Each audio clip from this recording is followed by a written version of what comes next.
The Lead. Sponsored by Lavish Boutique, Lavish Coffee, Jasper Veterinary Clinic, Jasper Bone and Joint, and Carl Cannon Chevrolet Buick GMC. Welcome, ladies and gentlemen. This is Greg Tinker for The Lead, and I am honored today to have a coaching legend, and I mean that in the truest sense of the word. It gets thrown around a lot, but there's no hyperbole in this. It is a fact that Coach Bubba Davis is a coaching legend, not only here, but in the state of Mississippi, and I guess really, Coach, all around the Southeast, and we are honored that you are on set with us today. It's a pleasure to be here. There's a lot that we could talk about with Coach Davis because of his long career, and we'll publish some of that for you to read because he has received a number of awards across the years, and I imagine there will be some others that follow that you haven't received yet, although I don't know if there's any left that you haven't received, so maybe they'll create one. But let's go back to the beginning because you've had a long coaching career. Talk about growing up in Mississippi. You played junior college football there and then finished up at Delta State. So you can talk a little about that if you want to, and what shaped you and your decision to become a coach. When I guess I was in the 8th grade, and our junior high coach was a very caring, loving man who is still alive. As a matter of fact, several of us that played for him we'll call him and go eat lunch with him, spend some time with him. Last year we had his 88th birthday, and he remembers more about us than we remember about ourselves a lot of times. But in the 8th grade, he was coaching us, and how he just loved on us and cared for us. I decided I wanted to be a football coach. Later, I think I was in the spring when we were doing spring practice when I decided, this is what I want to be. That summer, my older brother had an older brother. One of his friends lived in Marietta, Georgia, and stopped by the house, and he was talking with me, and just out of the blue, he said, well, when you graduate from college, what are you going to want to do? And I said, I want to be a football coach. He said, well, when you get ready to graduate, you call me. I'm coaching in Marietta, Georgia, and if you want to coach, we'll get you a job with me. And when I graduated from college, spring, Christmas, this guy came by the house again, and I told him, I said, I'm graduating and in the end of May. And he said, well, spring break, if you let me know when you can, come over and we'll get you an interview. That spring, I went over and interviewed, and they offered me a job. So that's pretty much how I got in it. But it was just something I wanted to do. When I was a senior in high school, there was one of our running backs, Chuck Friend. He and I, that's all we talked about, being football coaches, and we were going to get us a job. He was going to be the offensive coordinator, and I was going to be the defensive coordinator, and we'd just have a happy life. Sure. But that spring, Coach Newell asked us if we would want to coach his upcoming 9th grade team, and we said sure, and he let us coach them. Just the two of us went out there and handled those kids that spring. Had our spring game. I had one team, Chuck had the other. He beat the stew out of me. And he is still coaching today. After we got out of college, we've never had an opportunity to coach together. And in the last 55 years, we've never been in a situation where we could hook up, but we're still close. I talked to him yesterday, but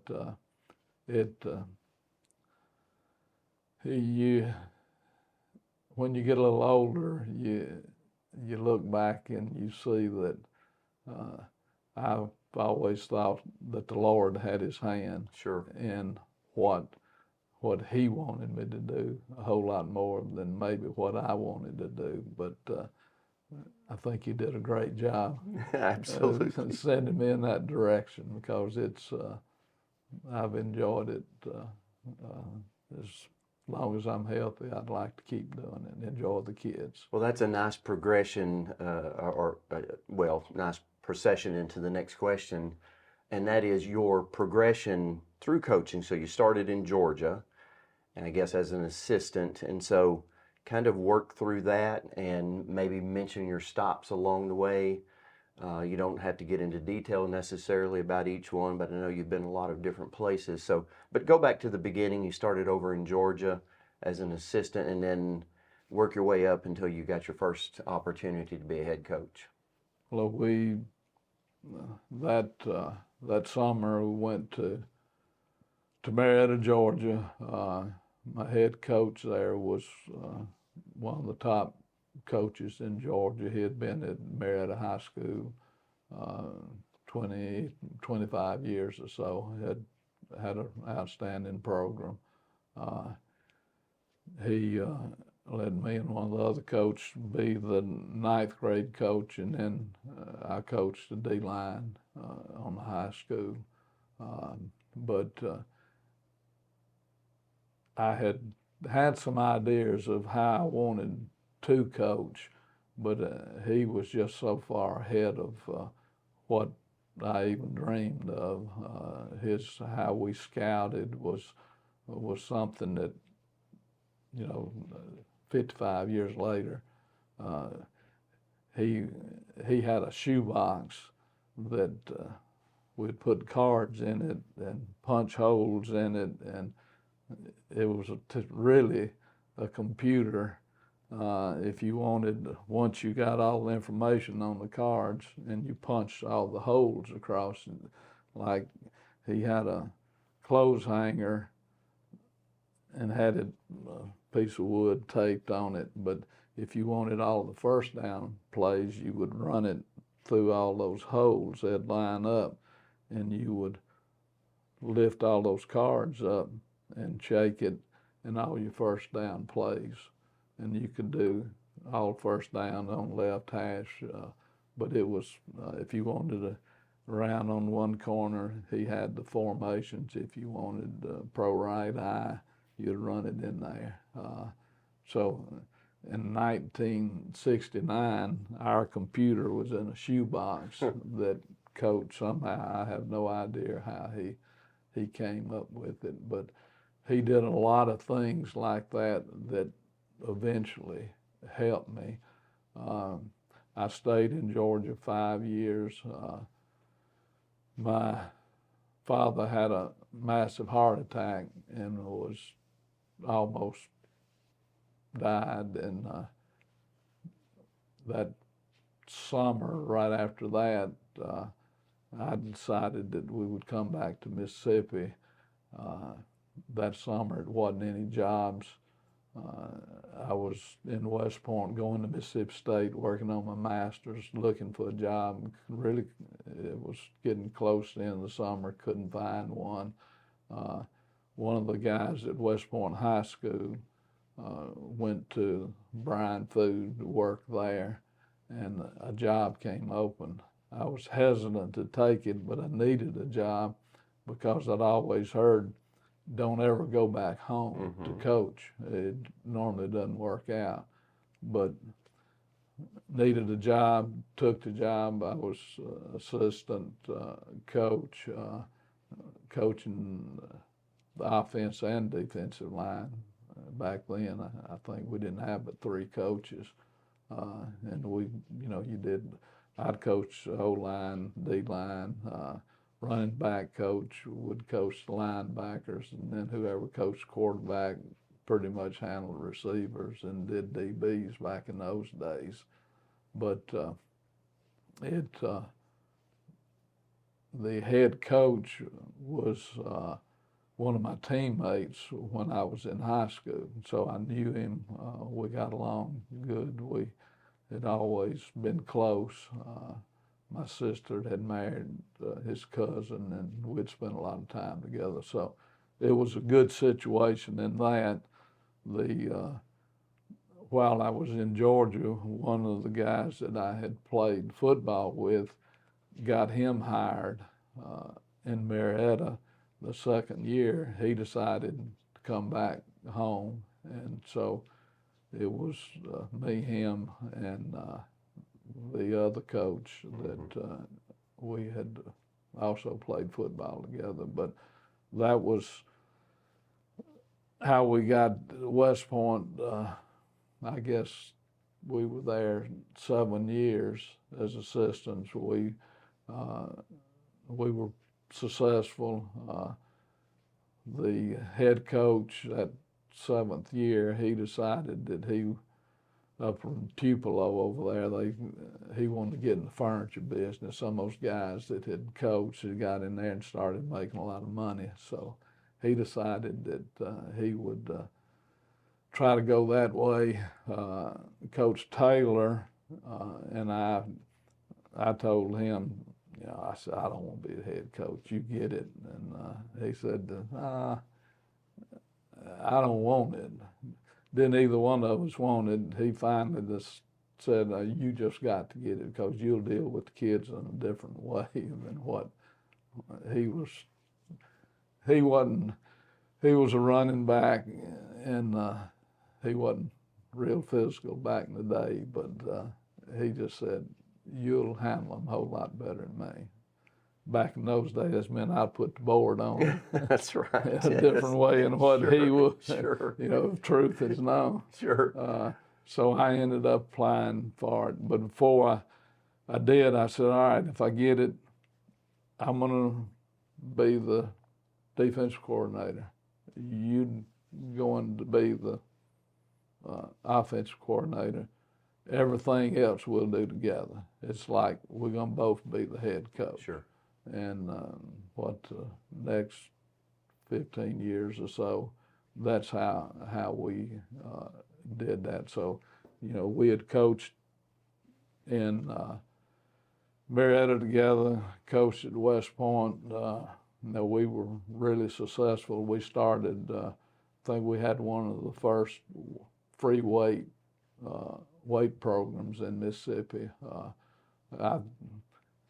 From what I learned in Georgia, the weights Coach Johnson thought you had to do the weights, and you know, I thought since it worked in Marietta when we had a weight program, but it wasn't what I thought we could really be successful doing. So we put that in. Started that program and got up in the halls and found kids that could play that nobody had ever asked them. Got those out. I think we won 4 state championships. Should have won 3 others. I've done a better job. We might have won those, but. And then after, I don't know how many years, close to 20 years had been there, and sometimes you wear your welcome out. There was a school in South Mississippi, Wayne County High School. I went and they were looking for a coach, called me. I went down and talked with them. It seemed like it was a situation similar to West Point, same kind of kids. Football was really on Friday. That was the big deal. Ended up taking that job and started a weight program, built a new field house that they needed and did those things. That second year that I was there, we ended up the first year, we went 5-6 that second year. After the kids really bought into a weight program, we went 11-4 and got beat. The team that knocked us out of the playoffs went on and won the state championship. I think we had 18 kids coming back, and we were really excited. That was that January. A kid that I'd got a job at North Alabama. He was coaching with Bobby Wallace, and they were at the football national convention, and called me and said, "You told me when I was with you that when you could retire, that you'd go out of state." Coach said, "There's a really good job in Jasper, Alabama. If you're interested," he gave me, he said, "I will have somebody call you if," and later I got a call from the dentist. Dr. Neighbors? No, the dentist here. Oh, yeah, Buddy Thorne. Buddy. Yeah. Buddy called and said he had talked with Bobby, and if I was interested, come over and we'd talk. And I drove over and met and thought everything that, and then I talked to Neighbors, and we really, financially, it was going to be a huge difference. I was going to be able to bring several coaches, but when you win one state championship, you want to win another one. Sure. And we thought with what we had coming back that we could win it. And the coaches, several of those coaches that were with me, we talked, and it was going to be a thing. If we took it, we were all coming, or if one of us didn't want to, then none of us would.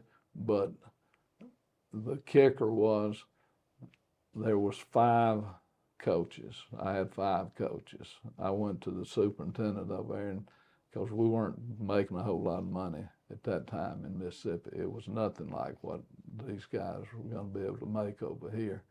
But went to the superintendent over there, and I said, if you could give, it was 6 coaches. I said, I'm not going to ask you for $500 for me, but if you'd give those 6 coaches each $500, we won't take this job in Alabama. And he looked at me and said, "Coach, I just don't think we have $3,000. I said, well, if you're not going to give it to us, we'll leave. And when you come up, when they vote for you in November, you will probably not get reelected." And so we decided to come on. That November, he didn't get reelected. People were really, they hated for us to leave because they felt like we had turned the corner. They'd never had a winning season there before. But it was hard to leave because I thought, somebody can build the kind of program here that could compete with West Point. And they've won several state championships since they've hired some other coaches down there. But we came here, and the good thing, we were able to come, I guess in February or March. We came in time to do spring practice, which was part of the deal because that gives you a head start. We came, put in our weight program, started getting the kids strong, got in the halls, and I think they had maybe 34, 35 kids. I think that fall we had 80, 90 kids out. And again, the Lord puts you where He wants you. Sometimes, you pray, Lord, do I need to take this? He made it so that we couldn't hardly turn it down. Sure. But we came, and I thought we were very successful. These kids, this community, had to see a community come together because of a football team was really, really special. I'd never really, at West Point, football had always been a big thing. The community was together. This community was split from things that had happened before we got here, but just to sit back and look and see how town came together and loved on those kids and loved each other, made it when we, I got my 10 years. I think when I had 4 years left, I didn't tell a lot of people, but a kid that had practiced taught for me, he was the principal at South Grand Prairie in Dallas, Texas, and he called me and he said, "Coach, I'm looking for a football coach. If you'd come over here, I'd like to talk to you about it."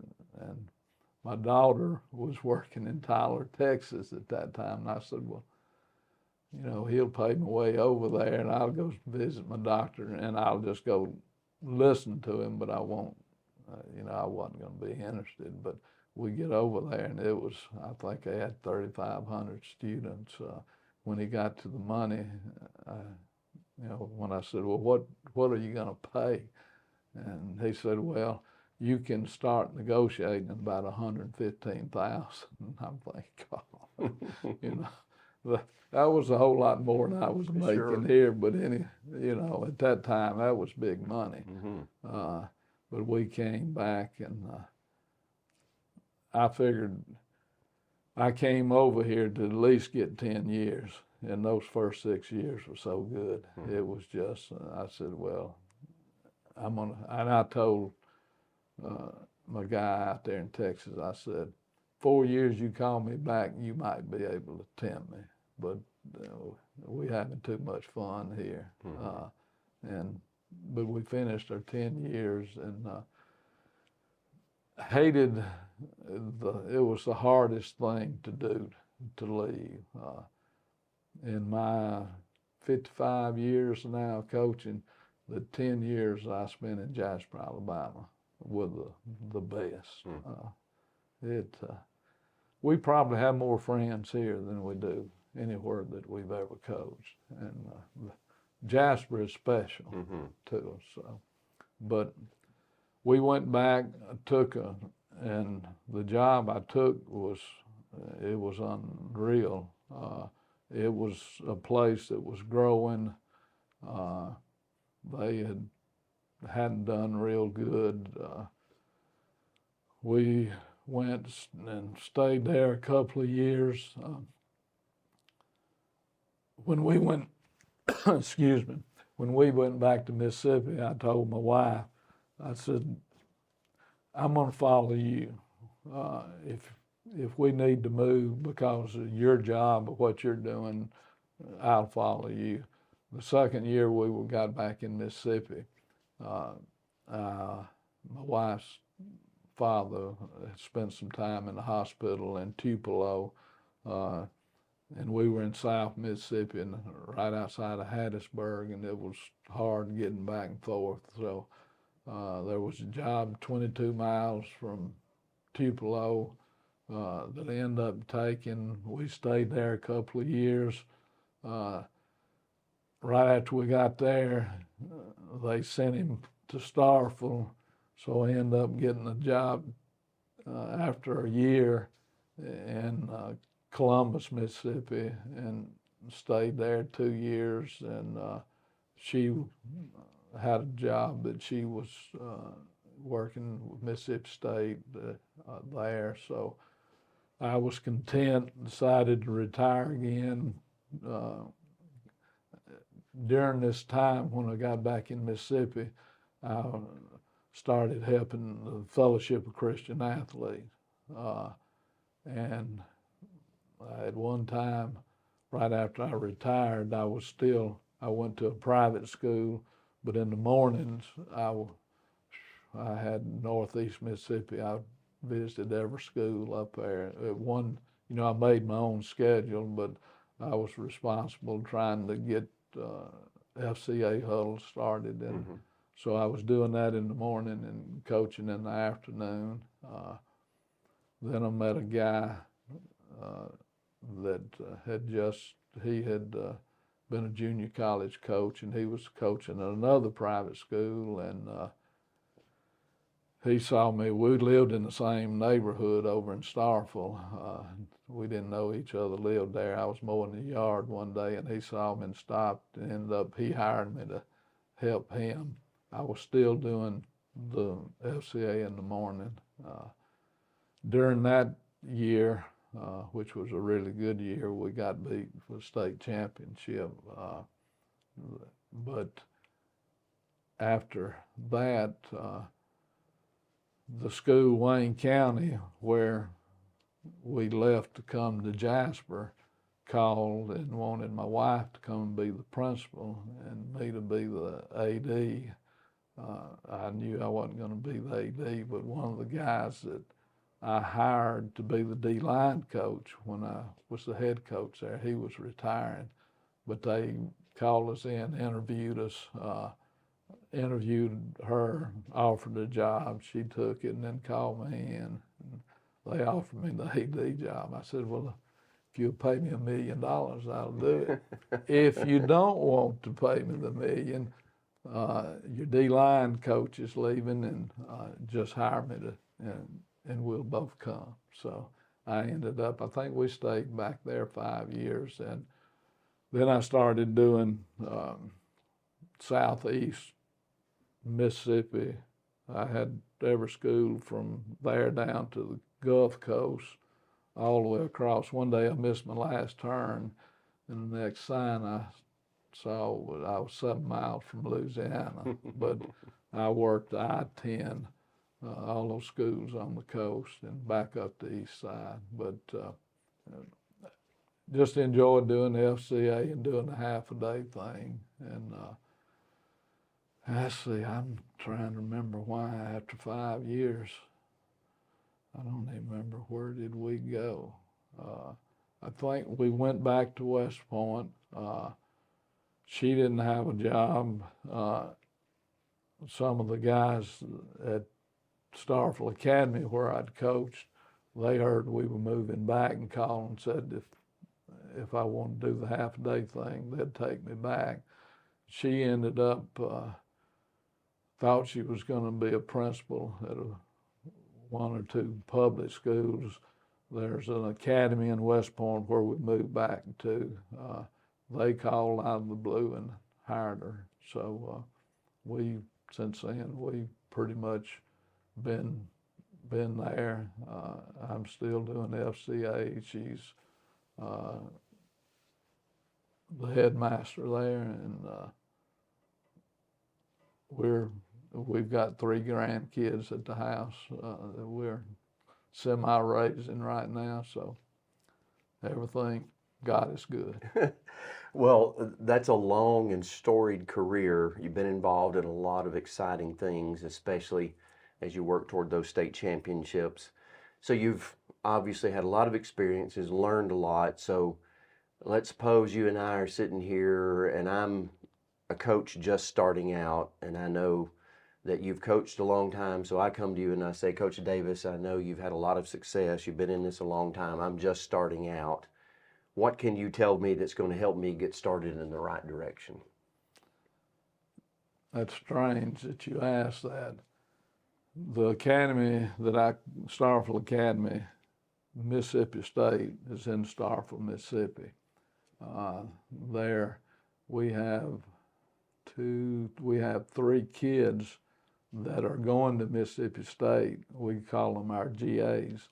They come and they help us coach. The 2 of them have worked with our junior high kids. One of them is our DB coach.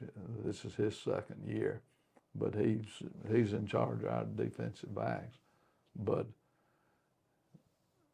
I talk to them regularly. These kids, they are, you know, I think they understand that the experience they're getting helping us. You know, you come over here and you stay 3 years, we know enough coaches, we can get you a job. But this is, and we talk about just what you just mentioned. First thing, you need to be really careful where you go these days. A lot of schools you don't want to get in. It's hard to win because of the community. But first thing, the administration. If the administration is not really interested in athletics, and there are schools where the administration, you know, sports is something they have to have. You don't want to work for those people, but you need good administration. If you can find a school that is winning and has won for years, more than likely they're going to have good coaches. Most places are going to have a good weight program. There's going, like I say, there will be athletes. You look for a school that's got athletes, athletes that'll work. You know, a lot of schools, there's some schools in our area, the kids, they're good athletes, but they aren't disciplined. They don't want to be coached. You know, you don't want to get involved in a school like that. But good administration, if you, a head coach that is successful, that, and it's, you can find out, how does he handle his assistants, you know, I know head coaches, I would not want to be an assistant for them. So good administration, a head coach that's going to help you learn, that's going to try to make a better coach out of you. Athletes, if you can get athletes, then, you know, those are the things. You need to get somewhere where you can, if you need to be close to your parents, look at those things. If you're going to get married, you need to find a girl that is interested. Several years ago, one of the GAs we had, his girlfriend never wanted to go to a game. I said, you need to be careful because she's going to have to share you a whole lot if you're going to be a coach. My wife was a coach. I think she came here and coached basketball that first year, and I think went undefeated. But when I call and say, I don't know when I'll be home, she understands. Sure.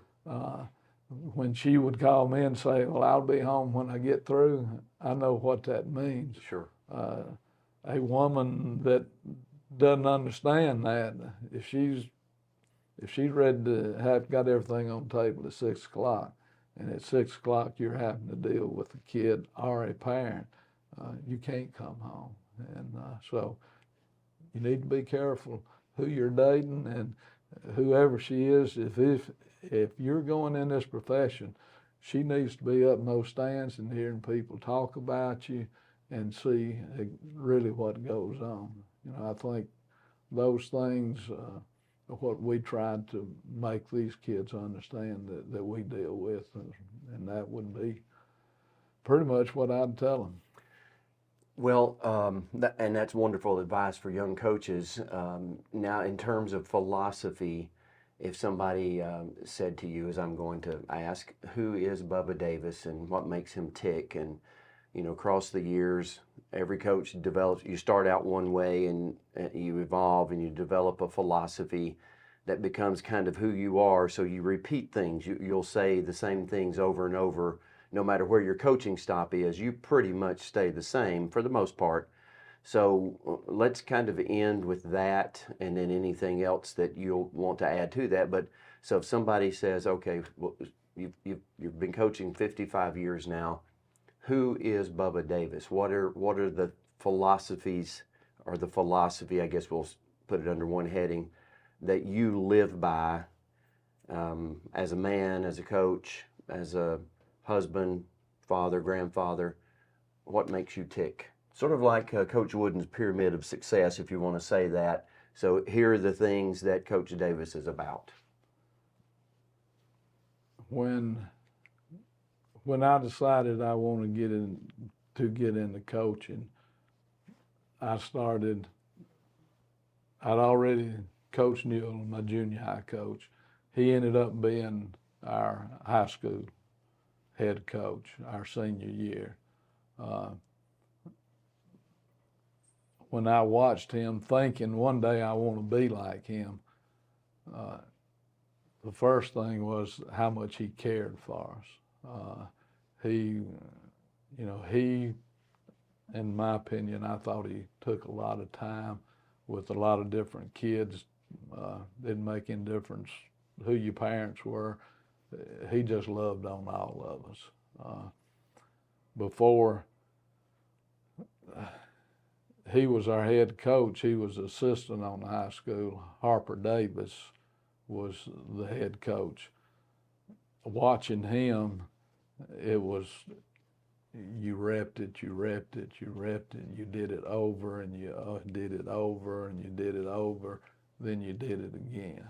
I remember one night in one ball game, we ran the same play 8, 9, maybe 10 times, but it worked. I remember him saying, well, we'll just run it until they stop it. Things like that, through my years of coaching, I remembered that. Rep the kids, love the kids. In junior college, I had the opportunity to play at East Mississippi Community College. The head coach, Sports Illustrated, the longest article ever written in Sports Illustrated was written about Bull Cyclone Sullivan, head coach at East Mississippi Community College. He was a piece of work. I feared him. One day, he yelled at the manager and told him to go get his shotgun. The manager went across the road, came back, had the gun. He pulled a shell out of his pocket, unbreached, a 12-gauge single shot, put that shell in it, closed it. He laid it up on the receiver's shoulder, had it laying up there, and he said, you drop one more pass today, I'm going to shoot you right here. We're scrimmaging, I'm over there on defense, and I'm thinking, Lord, he will do it. Oh, my goodness. He will do it. When we got down in the stands, I remember telling that guard, I said, you do what you want to, I'm falling down, you fall on top of me, because if he runs behind us, he might shoot us. But I saw that man, we made us practice in a pond that was on the backside of our practice field. He was, at halftime on the road, he was going to tear a door down, knock a window out, destroy a blackboard over there. Fear is a powerful thing. I played as hard as I could for him because I feared him. Mm-hmm. So I'm thinking, I'm rep, love them, make them fear you, but love them, but make them. Right. And I left there and went to Delta State. Horace McCool was the head coach there. He had been there. He was a legend. He tried to trick us a lot. he would. One season we were playing Northeast Louisiana. They had a running back that was leading the nation in rushing, and we were going to play him. And he came in there middle of the week. He said, "I want you boys to read." He had a letter, had the envelope, and we looked at it. It had been mailed Right. from Northeast, but this running back had written us a letter how he was going to run all over us. I think he gained 9 yards the whole ball game, but I don't think that. Sure. I don't, but there, and that's the one thing. I have tricked kids before, but not as much as I've done those other things. Then when I graduated, like I say, Coach Johnson in Marietta, he was low key. I saw him loving on the kids he coached, but what I'd learned from him was all that scouting and all that preparation, what you do to get ready for a game. But I saw how he treated those kids. And when I got to West Point, my thing was we had kids that, they didn't have a whole lot, and like kids here. You buy kids clothes, you buy them shoes, you help them get home. All that's just part of Sure. Taking care of your kids, and as Coach Newell did, you just love on them, and you treat them like they're your kids. When they told us, you had to start, bring your parents in and tell them how you're going to do everything. One thing that I would tell my parents, I'm going to treat your child just like I treated my daughters. And I had to whip both of them. And if your son, I'm going to whip him. If you don't want me to whip him, you need to carry him home. But I'm going to make him do right. I'm going to treat him just like he's my child. And I think when you tell a parent that, if they don't like that, I couldn't understand why you wouldn't. But to my knowledge, I've never had a kid, Mama wouldn't let him come back. I had one time at private school I'm at, when he got back the next day, he came. I said, "Well, your mama thought you needed to be up here?" He said, "Yes, sir." And she said, "You can just whip me anytime you want. you want to." So, but the other thing that you love them, like I mentioned earlier, I think we might have been in there talking, but like I tell these coaches that when I visit them for the Fellowship of Christian Athlete, if you love your kids, if you lead them, all your players to the Lord, you're going to eliminate a whole lot of problems. That is one of the best things I think I can tell any coach. You love your kids, then you need to be concerned about their salvation. Sure. And when I was at Delta State, Bill Buckner, who was a real good quarterback at East Mississippi, he went to Mississippi State and ended up playing there a while, and then at Delta State he signed with the Falcons when he graduated, but he led me to the Lord when we were at Delta State. And I think on a Sunday night, that Thursday, he took me to Greenville Junior High School to speak.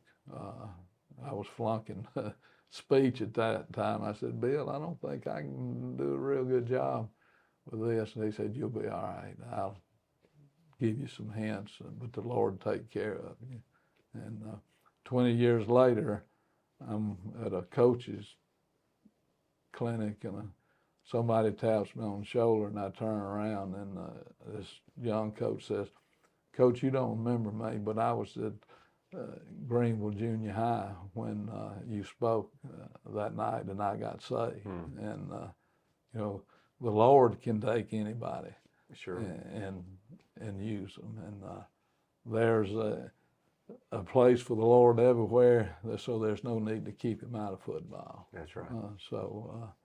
But I guess I don't even know what I was talking about. Well, those are things, and what you've described is, I think all of us who've coached would say the same thing. We're a kaleidoscope of our experiences, and yours began in junior high school with that very influential coach, and then all along the way you picked up things to help shape you into the kind of person you are today, the man you are today.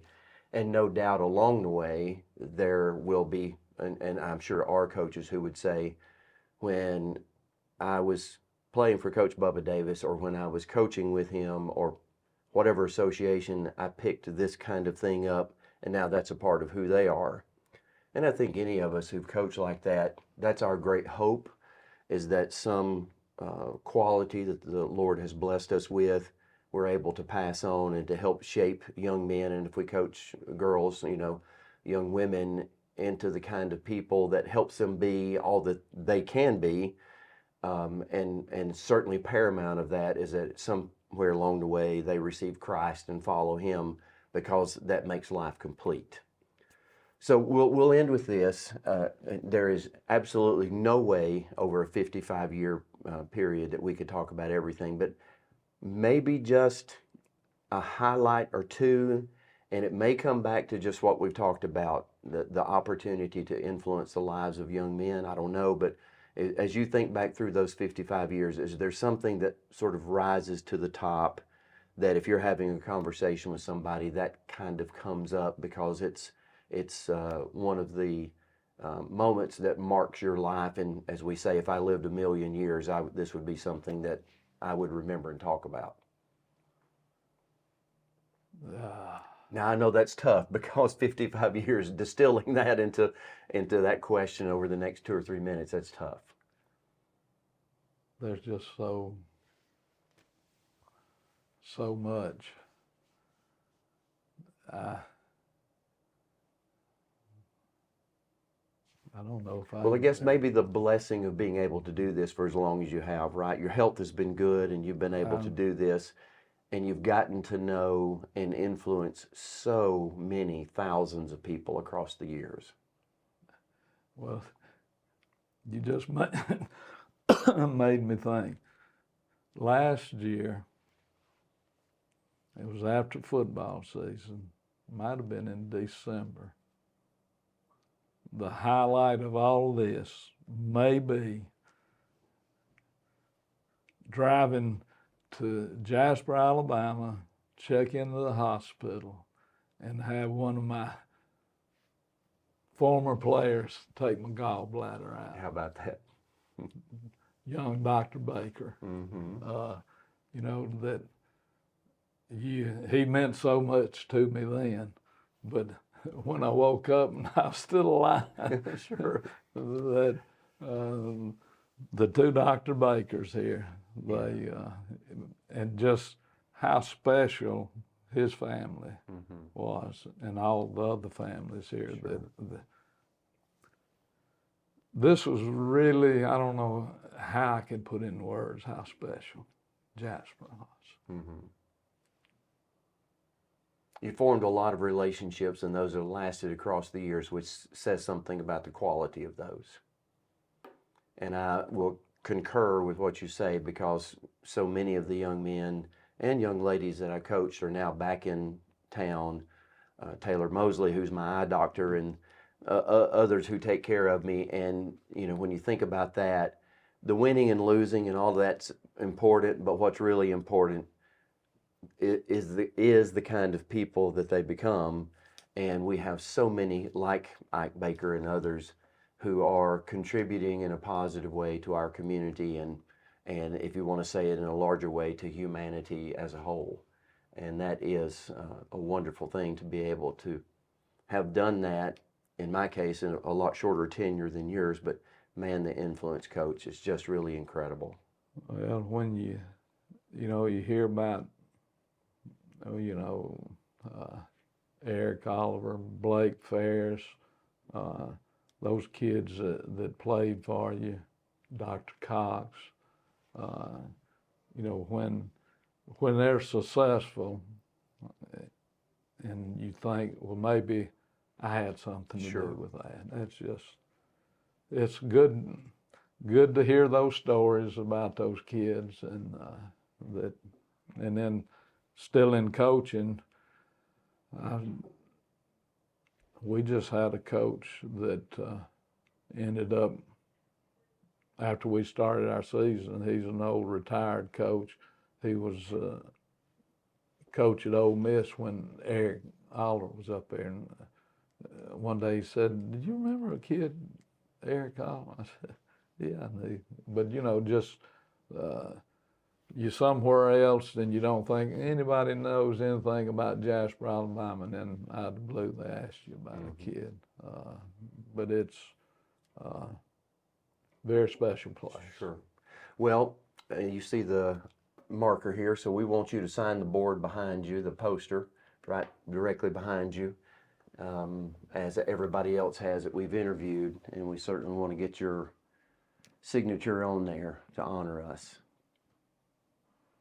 Well, I think I can.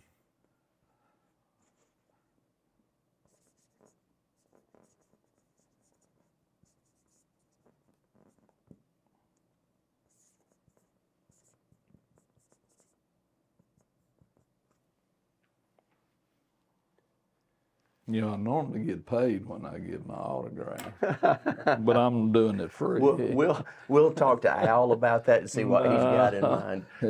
Don't even mention that to him. I'll have to buy his lunch. You may have to. And he's crippled now anyway. That's right. So you have to take pity on him. Well, there's a lot of things that we could talk about. It's been a great interview, Coach, and such a pleasure and an honor to be able to talk with you. And I just want to say personally thank you for your contribution across the years, and you're continuing to do that, not only in coaching, but in the FCA, and the number of lives that you've influenced is in fact a blessing. And I'm of the belief that one of the rewards in heaven, because we do have them, right, will be the number of people that the Lord has brought into our path and we've been able to influence, who, because of that, will be with us when all things are made new, and we'll get to enjoy eternity together and have a little longer time to reminisce. Won't that be awesome? Plenty of time. Well, this is Greg Tinker on behalf of Coach Bubba Davis for The Lead, saying good afternoon. The Lead, sponsored by Lavish Boutique, Lavish Coffee, Jasper Veterinary Clinic, Jasper Bone and Joint, and Carl Cannon Chevrolet Buick GMC.